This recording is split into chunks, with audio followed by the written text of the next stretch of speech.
Today we are going to start our new topic, that is mathematical equation for first law of thermodynamics.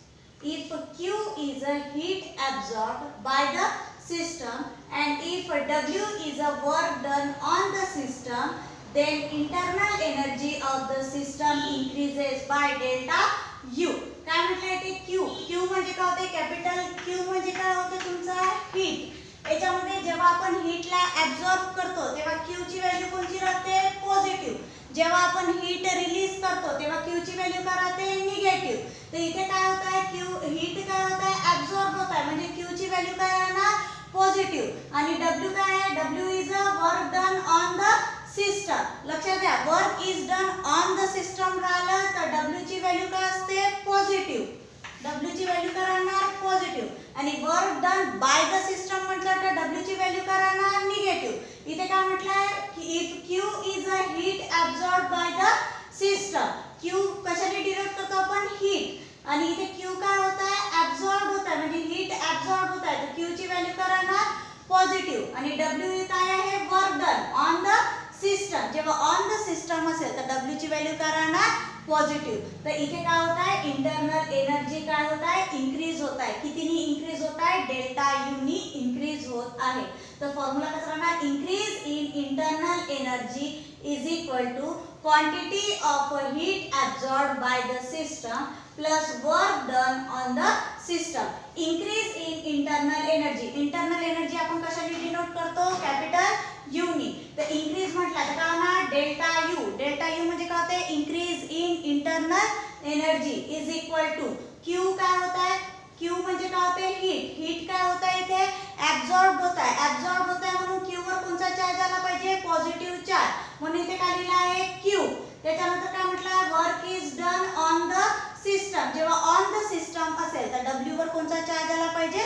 Positive. तर इकडे काय लिहिलं? Plus W. तो कोणता derivation तयार झाला आहे? Delta U is equal to Q plus W. हा काय आहे? आपला mathematical equation of first law of thermodynamics. Delta U म्हणजे increase in internal energy, capital Q म्हणजे heat absorbed by the system आणि W म्हणजे work is done on the system. हा काय आहे तुमचा mathematical equation for first law of thermodynamics. त्याच्यानंतर बघा, mathematical expression for first law of thermodynamics for following process. मागच्या वेळेस आपण शिकलेलो होतो 4 प्रोसेस आहे. फर्स्ट आहे आयसोथर्मल प्रोसेस, दुसरी आहे ॲडियाबॅटिक प्रोसेस, थर्ड आहे आयसोकोरिक प्रोसेस आणि फोर्थ आहे आयसोबॅरिक प्रोसेस. तर सगळ्यात पहिली प्रोसेस बघायची आपल्याला isothermal process. What is isothermal process? A process in which temperature of the system remain constant. या प्रोसेस मध्ये काय कॉन्स्टंट राहणार आहे? टेम्परेचर. म्हणजे T इज इक्वल टू 0 और delta T is equal to 0. Isothermal process मध्ये अजून एक टर्म कॉन्स्टंट असते, ती म्हणजे कोणची? Internal energy. कोणची टर्म कॉन्स्टंट असते? Internal energy. तर delta U is equal to 0. आता काय आहे? By first law of thermodynamic काय आहे? आताच आपण डिराइव्ह केला फर्स्ट लॉ ऑफ थर्मोडायनॅमिक काय आहे? Delta U is equal to Q plus W. Delta U is equal to Q plus W. पण आयसोथर्मल प्रोसेस मध्ये कोणती टर्म कॉन्स्टंट असते? टेम्परेचर कॉन्स्टंट असते. अजून एक कोणती टर्म कॉन्स्टंट असते? Internal energy. तर इंटरनल एनर्जीची व्हॅल्यू काय कन्सिडर करायची आपल्याला? 0. तर delta U is equal to Q plus W. तर डेल्टा U ची व्हॅल्यू काय कन्सिडर करा? 0. तर 0 is equal to Q plus W. तर Q इज इक्वल टू काय मिळालं? Minus W. त्याच्यानंतर आहे सेकंड ॲडियाबॅटिक प्रोसेस. काय आहे ॲडियाबॅटिक प्रोसेस मध्ये? काय होते? Neither exchange of heat to the system और सराउंडिंग. सिस्टम आपली हीट सराउंडिंगला नाही देणार, सराउंडिंग आपली हीट सिस्टमला नाही देणार. म्हणजे Q इज इक्वल टू काय राहणार? 0. आता इथे पण काय लावायचं? By first law of thermodynamic. काय आहे first law of thermodynamic? Delta U is equal to Q plus W. पण ॲडियाबॅटिक प्रोसेस मध्ये काय कॉन्स्टंट राहते? Heat remain constant. म्हणजे Q इज इक्वल टू 0. तर इकडे Q ची व्हॅल्यू काय कन्सिडर करायची आपल्याला? 0. तर delta U is equal to 0 plus W. तर delta U is equal to काय मिळाला आपल्याला? W. त्याच्यानंतर आहे थर्ड प्रोसेस. कोणची? Isochoric process. काय होते आयसोकोरिक प्रोसेस मध्ये? A process in which volume of the system remains constant. Delta V is equal to 0. परत लावा, by first law of thermodynamic. काय आहे first law of thermodynamic? Delta U is equal to Q plus W. पण W म्हणजे काय होते? हा derivation केलेला आहे आपण. W is equal to minus P delta V. तर इथे इथे W ची व्हॅल्यू पुट करा तर काय होणार delta U is equal to Q plus minus minus W ची व्हॅल्यू का पुट करा minus P into delta V.